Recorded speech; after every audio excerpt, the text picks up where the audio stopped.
Ndodhemi në familjen Zito në Strelcët të Bashkisë së Maliqit.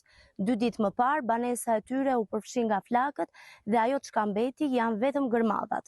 Kryefamiljari Sazan Zito bën apel për ndihmë karshi institucioneve, po ashtu edhe njerëzve të cilët mund ta ndihmojnë këtë familje. Zjarri i mori edhe ato pak gjëra që familja Zito kishte në banesë. Kryefamiljari Sazan Zito, 3 fëmijët e tij të mitur dhe nëna e moshuar mbetën në qell të hapur, ndërsa reshjet dhe temperaturat e ulta janë në prag. Ai bën apel që gjithkush që ka mundësi ta ndihmojë sadopak. Sot kërkojmë duhet na të mbet shtëpia, të mstrehoj shtëpia komplet. Ne duam nëse na strehojnë një stres, duhet na i bëjmë poshtë, jo këtu ku ndodhi gjëja që u doq. Për azën për një kalamajve që të jenë afër në shkollë, të shkollohen, të jemi afër shkollës, afër gjysë me largësi të madhe, nuk i përballojmë dot të gjëra, nuk i ndjekin dot se janë larg. Jemi mes rrugëve. Mes rrugëve kemi mbetur. Asgjë për gjë. Nga ta zemë, nga ta lem. Nuk dim nga ta përplasim kokën.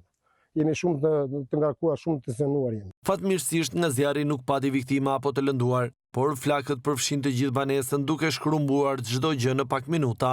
Sazan Zito rrëfen momente dramatike kur njoftoi policinë dhe pa me sytë e tij shtëpinë duke u përpir nga flakët. Përveç banesës, u dogjën edhe veglat e punës dhe rezervat ushqimore për bagëtit, duke i hequr familjes burimin e vetëm të jetesës.